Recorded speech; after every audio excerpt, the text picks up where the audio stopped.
On August 24th, 2001, what was supposed to be just another overnight flight from Toronto to Portugal, well, it turned into one of the most unbelievable survival stories in the history of flights. We're about to dig into how a few tiny mistakes, almost too small to notice, led to a terrifying, powerless glide right over the middle of the Atlantic. Okay, just picture this for a second.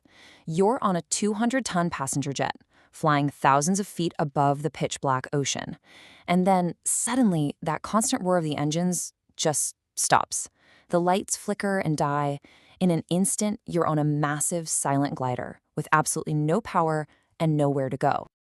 And this wasn't some empty ferry flight, no. There were 306 souls on board. That's 293 passengers and 13 crew members. Every single one of them suddenly trapped on a plane that had become the world's heaviest, fastest, and most terrifying glider. The moment those engines flamed out, the cabin was plunged into this eerie, shocking silence. You know that background hum you never even notice on a plane? It was just gone. And the closest runway? A staggering 144 kilometers away. So this is the real question, right? In this day and age, with all the safety systems and backups, this kind of thing just isn't supposed to happen.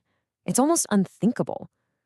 To get to the bottom of it, we actually have to go back in time, way before this flight ever left the ground.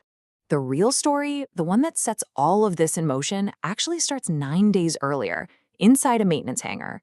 It doesn't begin with a big explosion, but with a tiny, almost invisible mistake.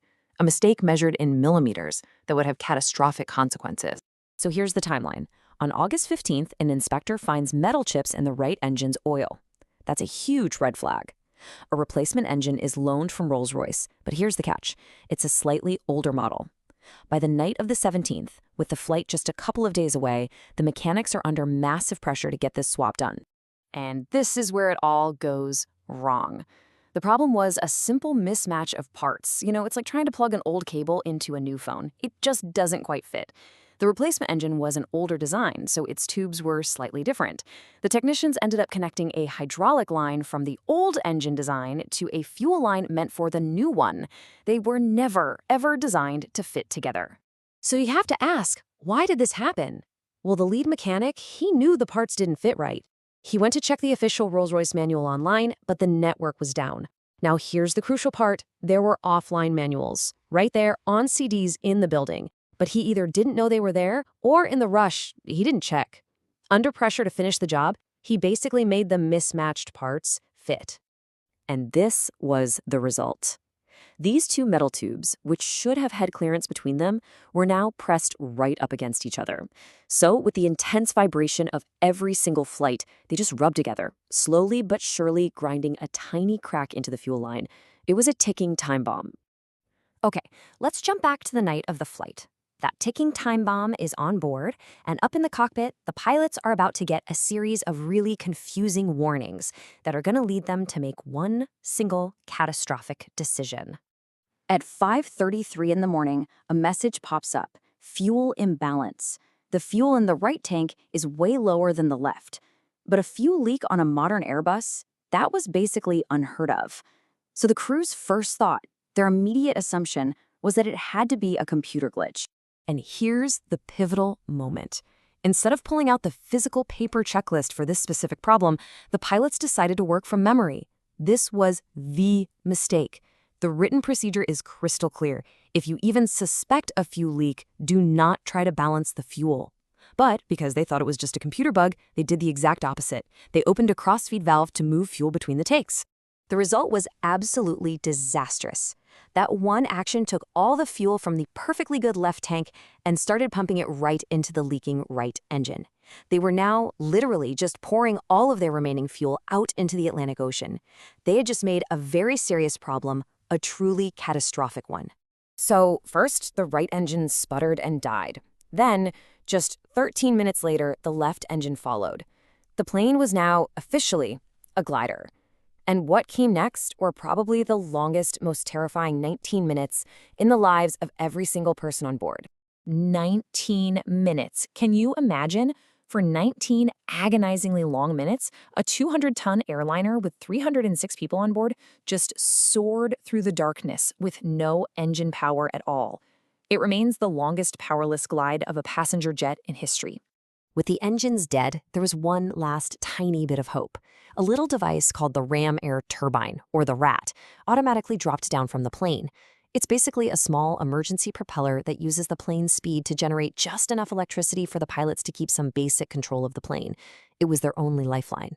Inside that dark and silent cabin, absolute terror took over. The flight attendants announced that they were preparing for an emergency landing in the ocean. Passengers were told to grab their life jackets and get into the brace position. People were screaming, praying, holding on to their loved ones, completely convinced that these were their final moments. But the pilots? They had another idea. They were desperately trying to aim for a military airbase on the Azores Islands, but it was 144 kilometers away. Think about that distance. They had only one chance to glide that far and somehow hit a tiny strip of land in the middle of a vast ocean. And against every possible odd, they did it. The landing was hard, it was violent, but the story of Flight 236 was about to shift from a story of terror to one of incredible survival, followed, of course, by a major investigation into how it all went so wrong. I mean, just look at these numbers. They're just astonishing. After a 19-minute glide over 144 kilometers, all 306 people on board were evacuated safely, 0 fatalities.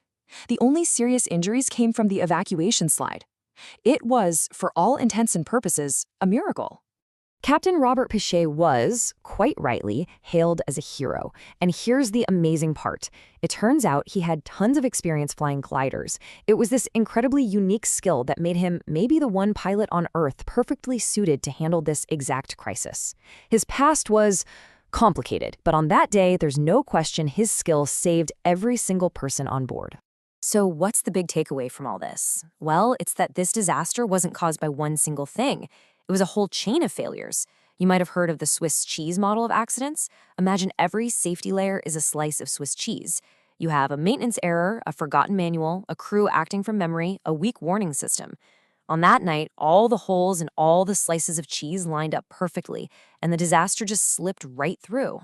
And that really leaves us with this final, important question to think about. The story of Flight 236 shows how one small mechanical flaw can be made so much worse by human decisions and flaws in the system itself. And it really makes you wonder, in a world with such complex technology, when something goes terribly